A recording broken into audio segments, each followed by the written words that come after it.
Welcome to another episode of A Pint with Seaniebee. Thank you all so much for your continued support. Keep sharing and tweeting it for me, please. I'm privileged to have an amazing guest on my show today. One of the foremost European artists of the time, a visual artist by the name of Šejla Kameric. Did I get your surname right? Yes. I did. Šejla is living in Sarajevo, and she's kindly invited me to her home today for this interview. We're sitting here not having a pint, we're having biska, which is a grappa made from plants from where? Istria. And I haven't had some yet, so we clink glasses maybe to... Yeah. There we go. I haven't tasted this yet. Herby. Yeah, Sweet. and sweet. Šejla is very controversial. Would that be fair to say? I don't think of myself as controversial. You don't do it on purpose? No, not at all. But she has some amazing pieces that have caused some controversy. Where can we see your work? Anyone who's listening to the podcast might want to look first before hearing your story. There is many things on my website, the Facebook page, many other galleries and museums where I exhibit have images of my works. So Šejla is born and bred in Sarajevo? Yes, most of the time. I was living in Dubai for a few years when Dubai. I was a kid. My Interesting father used spot. to work there. What was it like for you growing up here? I was very happy in my world. I was very much into art as a young Right. teenager. I wanted only to do art, so I went to an art high school. Right. Before that, I was almost autistic. Really? Okay. Probably they would say nowadays that I was autistic in a sense that I really didn't like to communicate verbally. I was really completely obsessed with drawing and didn't like going out playing with the kids. So, Okay. but I was very happy. Did people spot that you were gifted when you were young? Yeah, I was encouraged to do it because that was basically the only way how I communicate with the rest of the world. Were you very introverted? Yes. Okay, Yeah. so art was your world. Anybody who I've spoken to from this part of the world, the whole life, particularly of our generation, I think we're a similar generation, tends to be, there's a pre-war and a post-war. The war came here. What was it like for you during the war? Horrible, but it was life. So you learn very fast to accept what's happening around you with the gratitude that you are still alive Yeah. and that you have every moment as a precious one and to enjoy as much as you can. So it was a mix of horrible, tragic things with some beautiful. Were you angry? Not so much at the beginning. I was more.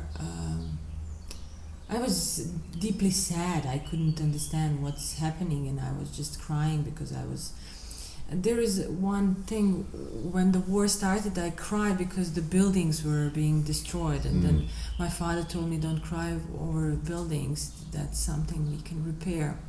Only lives are important, and of course, that's just, I was a teenager, so I understood that very, very, very fast, and then I started losing close friends, neighbors, family members, and I experienced that side of how does it really feel when something big part of your life is being destroyed.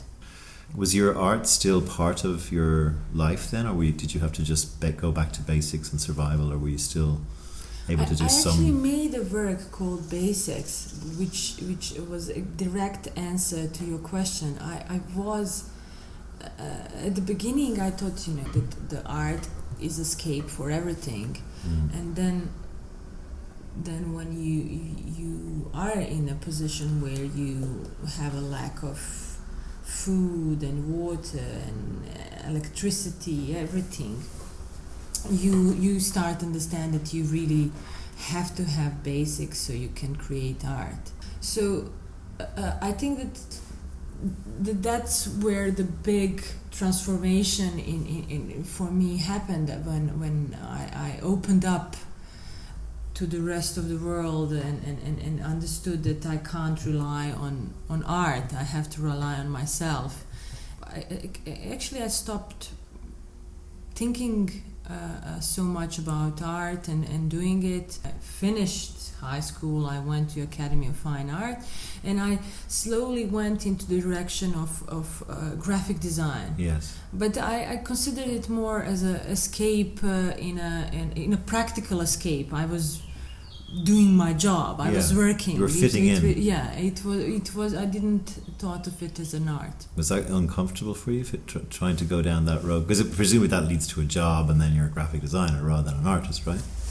Yeah, but I was very lucky to get, before I graduated this art high school during the war, I met a group of designers called Trio, and they were really the most famous designer group in ex-Yugoslavia, and I've heard of them, yeah. Yeah, they did all these record covers for the biggest Yugoslavian bands, and also some great posters.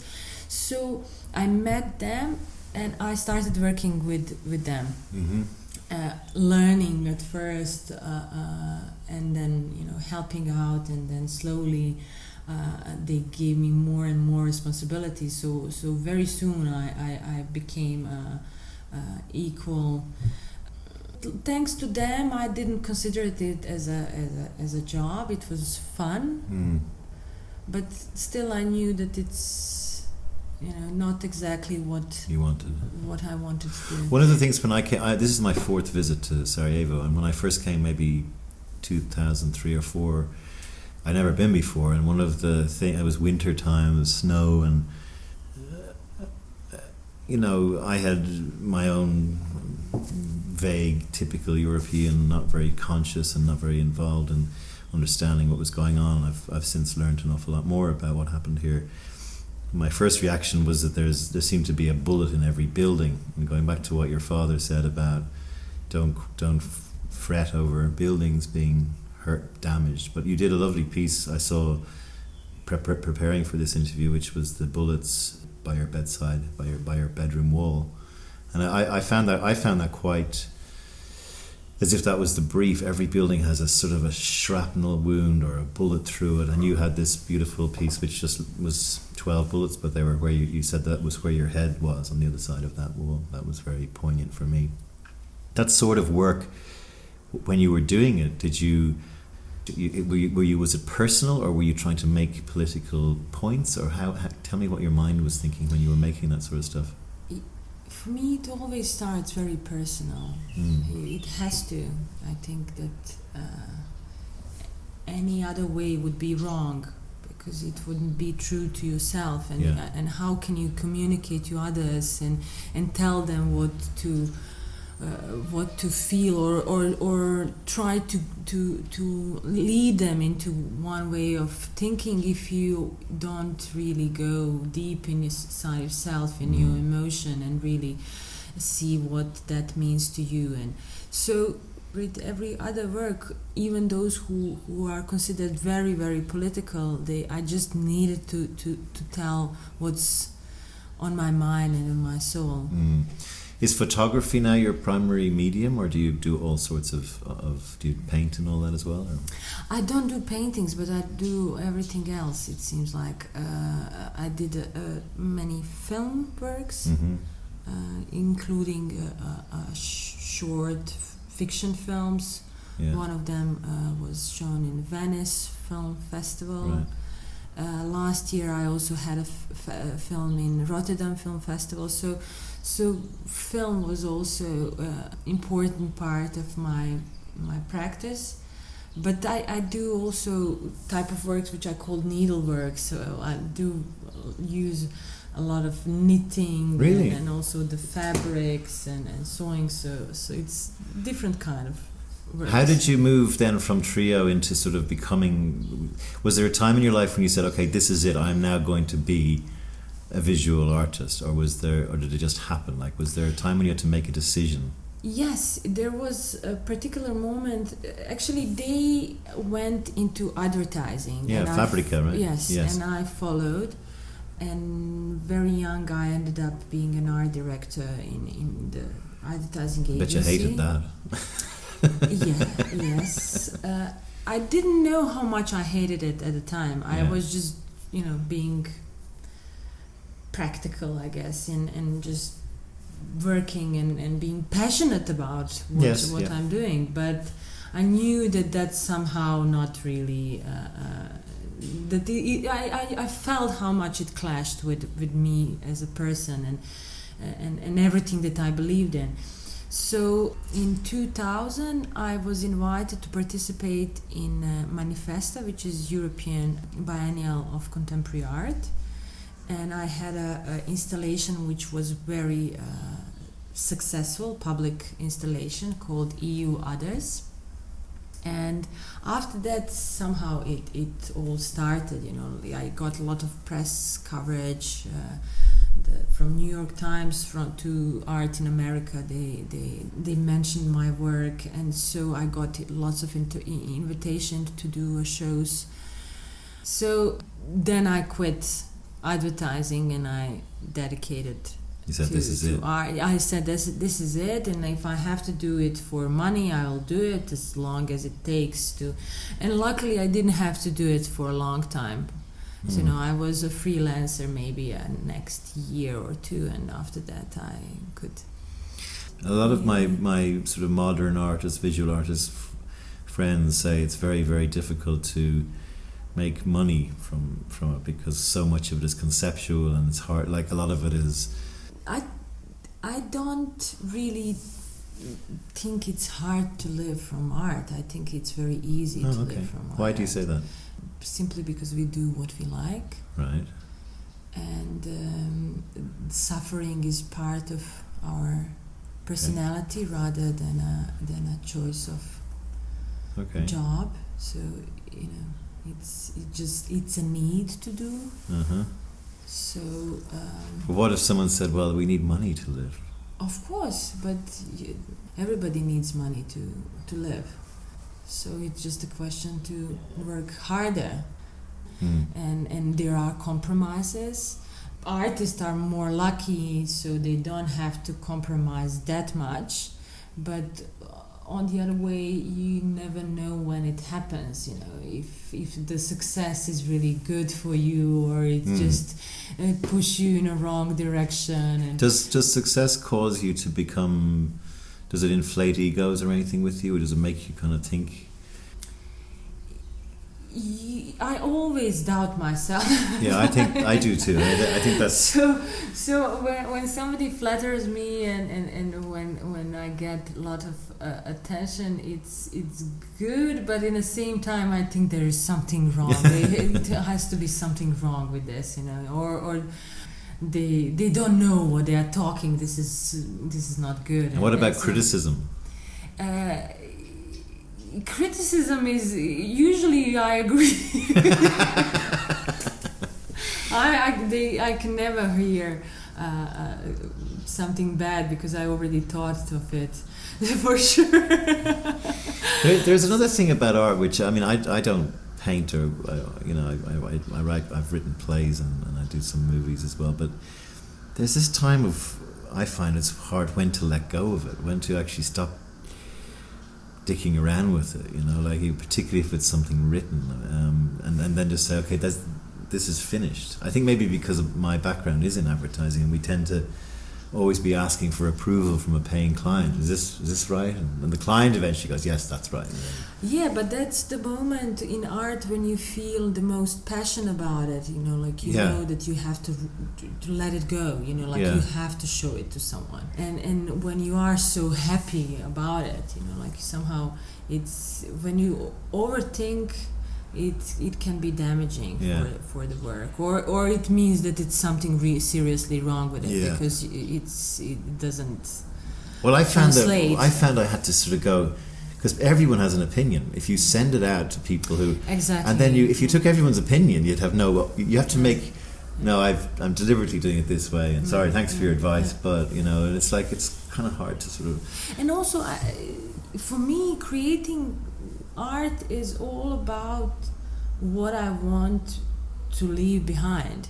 Images, objects, what should remain after me. Yeah. And first, it has to be important for you. It has to have a huge part of yourself in it. Yeah. Otherwise, if you just start doing something which is so like easy, and you would love to sell it, and I mean sell it in a sense that you'd never see it again. Right. Then it's then it's not so good. And obviously, when it's great when you have a chance to sell your work. And luckily, the art world, commercial art world, function in these weird editions, so you can always make edition for yourself. But it's more about this symbolic way of giving it and never seeing it again. So one of your other famous pieces, and I'm sure you've talked about it a lot, is Bosnian Girl. Tell me a little bit about that piece, and I'll put a link to it on the website for people who want to see it. In 2003, a friend of mine, Tarik Samarah, who is a photographer, went to Srebrenica, one of the places where genocide in Bosnia and Herzegovina happened, and he went into a former factory which was used as an army barracks for UN soldiers during the siege of Srebrenica. UN forces were responsible for keeping the peace and protecting Srebrenica safe zone. Actually, he was the first one who entered after the war and after the atrocities in Srebrenica and surrounding happened. And that site was also used to gather Muslim men and boys, and as an execution site as well. So he found a lot of graffitis and remains from the UN soldiers, and he brought these photos back and showed it to me, and I guess he was also very much touched by the messages that we read on these graffitis, and they were really controversial. Many violent comments, and you see how these young boys were confused and pressured. And one of them was Bosnian Girl graffiti. It's kind of a untasteful joke about Bosnian girls, saying no teeth, has mustaches, smells like shit, question marks, Bosnian Girl. And how did you know that these were Dutch soldiers who wrote this rather than Serbs or something from before? They were assigned right. graffiti. Oh, they were signed? Yeah. That's not very good idea. Here. And and also there is a special iconography that Serb soldiers would use not only letters which would be in Cyrillic, but still, it was very different, and they were in the bedrooms of where the soldiers were sleeping. And I said they were like signed, and also together with the other marks and signatures of the brigade and etc. Of course, the Dutch hadn't really covered themselves in any glory in Srebrenica anyway, because they kind of stood by and opened the gates, and they were the ones who kind of were the last stand between the Serbs and it just that I think really epitomized how conflict in Bosnia and Herzegovina, or how war, I wouldn't say conflict is quite a soft word, how the war in Bosnia and Herzegovina happened. You have two sides, but you also have a third side which is in power and which is kind of moderating. And supposed to be looking after things. Yeah. So the third side is the active side. It's not passive. It's not passive. And even if you want to act passive, it is a clear message, and you take side by saying nothing or doing nothing or not doing enough, etc. Yeah. So I think that the in history we will hopefully learn about how international community actually didn't do anything to prevent atrocities and genocide, because I'm talking here about civilians and victims and not about the political decisions, because that's always something that can be negotiated. Yes. But here, how to stop war 4 years after is difficult.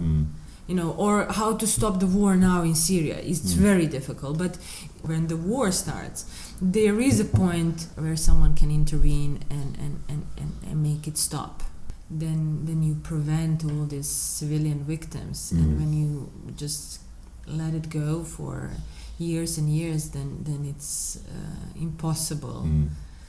That was characterized by the war here. So you took this piece of graffiti, and I literally placed it on myself. Tariq did a portrait of me, and I made a poster out of it. So those of you who link to the poster will see Šejla is a very, very beautiful Bosnian girl, and so she had this beauty with this pretty disgusting sort of text over her face. And so tell me how that was received when you launched it.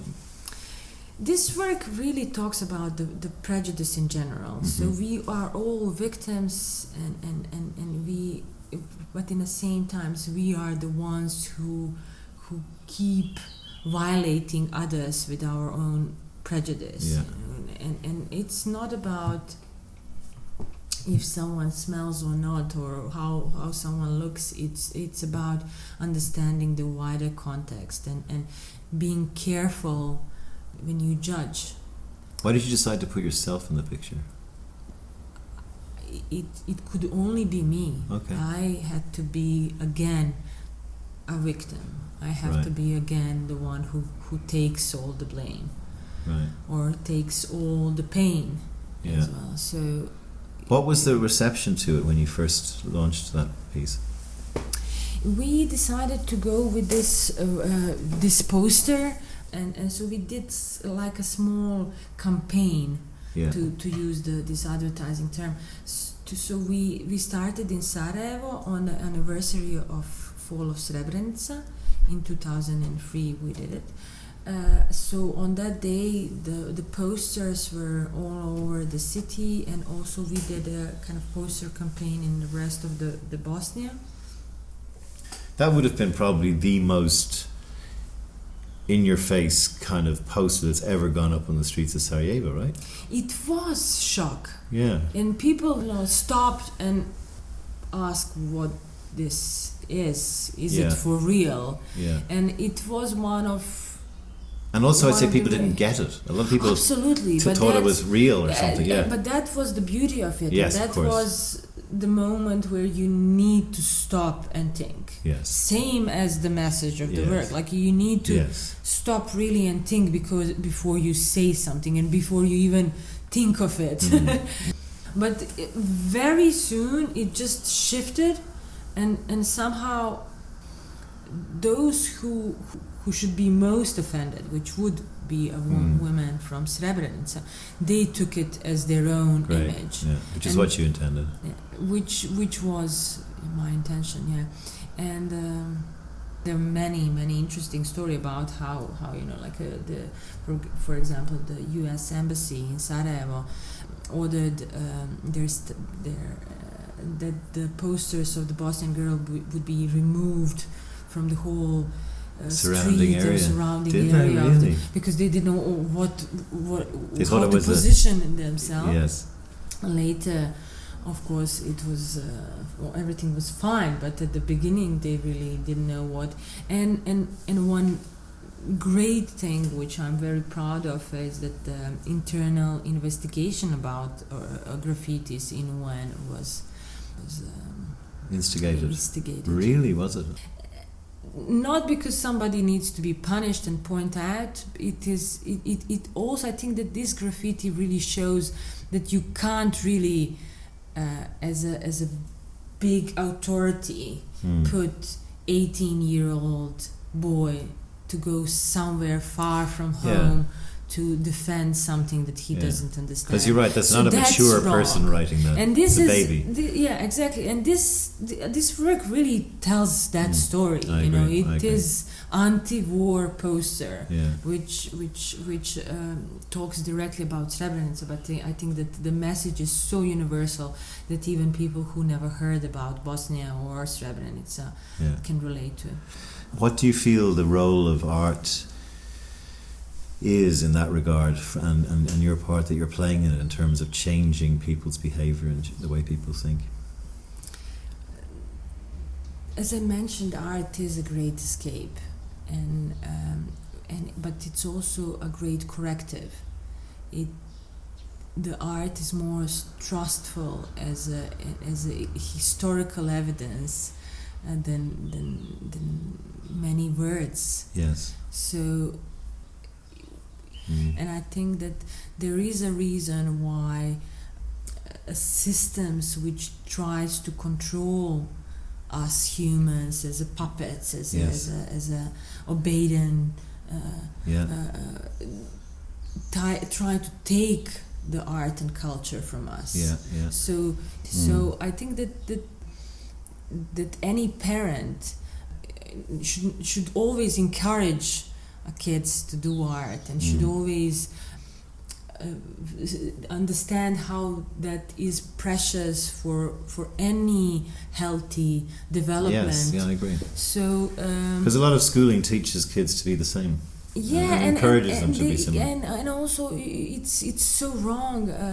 I think that's also the first step that you can correct in your own mindset, to say like, is it difficult to live from art? No. Yes, we do art. I agree. It's never. We shouldn't discourage ourselves. Yes. And others to do it, because and it doesn't take much. You can, nobody ever said that you have to be only artist and not work as a gardener in the same time. Or be the most famous artist. And the gardener is not also an artist, etc., etc. Even if you do a science, it's so much connected to the art and the way how you openly think of new possibilities and how creative you are in figuring out the ways how things were not done before. So have you ever had an idea that you've self-censored, that you've gone, this is too far, I can't do this? I had that with one of my films. I thought for years that I can't do it. What was the idea? It was based on a war story or event which was crucial for me, loss of my father. I had an idea during the war that I would love to do film or work which I would keep on walking this same path which he did during the war and passing the point where he was shot and for years and years I couldn't, and I kind of censored myself because I knew I was too emotional to do it. And then in one point of my life I went back to it and I did it with a colleague artist who was distant enough from the subject, so I had someone to Was it very difficult to do that? It was extremely What is the name of the piece? 1395 Days Without Red. And then with that piece, when you finished it, was there any catharsis with you on that you closed a chapter, or was it waiting to come out, or do you... Yes. I think with each work, it's another milestone. Really? Okay. And do you find the people of Sarajevo, do you find you've become a kind of a champion for them in a little way, in terms of the fact that there is somebody presenting them with challenging, emotion, evocative pieces that are related to the craziness that went on back then, still today, that it's important that we never forget? I can't say that for myself. I don't know what others think, but I know for sure that my works will remain as a historical evidence of what was going on and what just an ordinary citizens, girls, Bosnian girls, Bosnian women, Bosnians had to go through, and they are very personal, but I think that's where everyone can relate to, and that's where audience which don't have the experience of the war can understand, because it comes from simple emotions that we all share. What about the future then? Where do you see your career going? Do you feel that do you move like the wind, or do you have a set course plan, do you think? For now, I'm enjoying kind of a small break. It's not really that I took a sabbatical or something like that, but I enjoy thinking about what I did, because last year was so tense for me. I had as I mentioned, film in Rotterdam. Then I had a huge project in a Welcome collection in London. So talk about that one as well. That was Abuno Disce Omnes, the project that I did for 3 years, and showed it in the show that was entirely dedicated to forensic medicine, but with many art pieces, and I was commissioned to do a project. Obviously, I had to deal with Bosnian past, because Bosnia is also the biggest forensic case in history so far, and that was challenging in every sense. I went to the mortuaries, execution sites, mass graves. I talked to so many survivors, went to the court in Den Haag, listened to testimonies, all the images, all the bodies remains that I saw in these 2 years was really like going through the war again. And I had a crazy energy to work on it. I couldn't stop. It was really. You're exercising it out of you. And somehow the nature of the project is a live thing. It keeps on growing. So I imagine this work as a live monument built out of data. So the part of it function as a website or as open data server, and the part of it is a physical piece installation, which is a mortuary fridge, and this database. From this database, it screened the short video clips, and I did. A starting point was 32,000 video clips, which translates to more than 80 hours of the viewing materials. And so each clip is between 5 and 15 seconds, and they are screened randomly, so you can never see the same thing. And this is not stock footage. This is you filmed it. Yes. Wow. Okay. Everything, and now it growed. We showed it in Istanbul now, and hopefully next year it will come to Bosnia. It still grows, and I had also last year many other group and solo shows, so I really had to take time out. And I also had a baby. Oh, congratulations. So it kind of came... Do you find that the world outside of your home country treats you better than the people in your own country? Do you find one of the things that happens in Ireland, I don't know whether it happens here, is this thing called tall poppy thing, that people who become famous people like to go, they're not that, you too suffered it for many years, but I think eventually everyone had to say, no, they're pretty good. But they have this thing, it's an Australian term, tall poppy, where actually a lot of artists, particularly artists, have to leave, even back to James Joyce and people like that, and Oscar Wilde, a lot of people had to leave their home country to find a more tolerant that's reception. That's an interesting term. I haven't heard of it.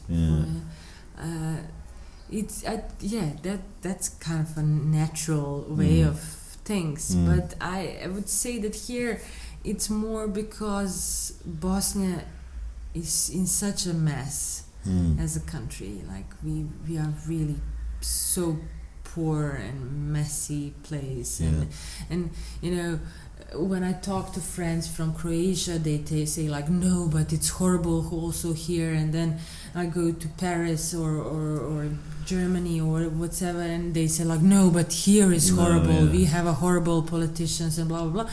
And then I don't have anything to say, because I can't even start telling them how bad it is. They couldn't even comprehend what does it mean to have 70% of unemployment in the country, which we are one of the most corrupted, poorest countries, which is still divided by the war.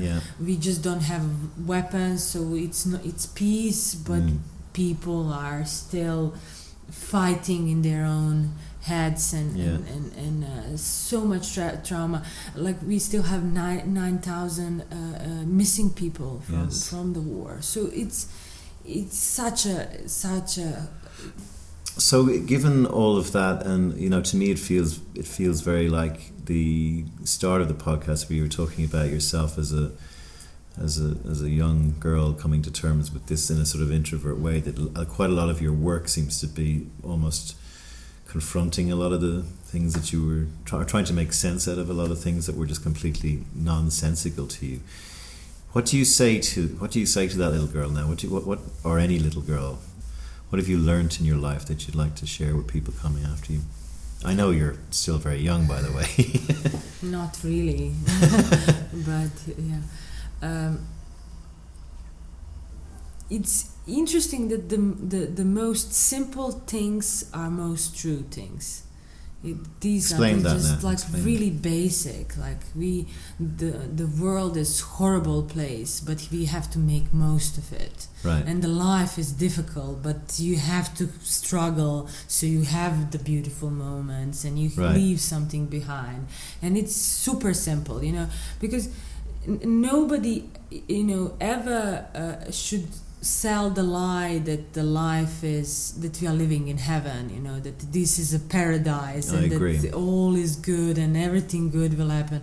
No, this is a jungle, and we, from always and always we will struggle to survive. Like every human being, every life thing, it needs to struggle to stay alive and to grow, to blossom. So it's really about the energy that you find in yourself to keep on doing the right thing and enjoying and trying really make the world a better place. It is so simple. And do you have any optimism? I mean, are you optimistic about the future or pessimistic? I'm actually very pessimistic, but in the same time, like you have to be positive about it. You have to find a humor in it. You have to, that's what I was thinking. You have to laugh and enjoy the moment. Let's just look at ourselves and look what's around us. Who would ever imagine that Donald Trump will be a nominee for I know. It's crazy. And he could be your next president, but ridiculous. Again, you'll do a nice version of Donald Trump, I'm sure, somewhere. You'll come up with something cool. Okay, we leave it there. Šejla Kameric, thank you so much for taking the time out. I know you've been really busy, and she made time to be on the show, and I really, really appreciate that. So thanks for talking to me. I'll link to some of your artworks, and the best of luck in Berlin. I hope you have a great exhibition. Thank you for coming to Sarajevo and talking to me. All the best.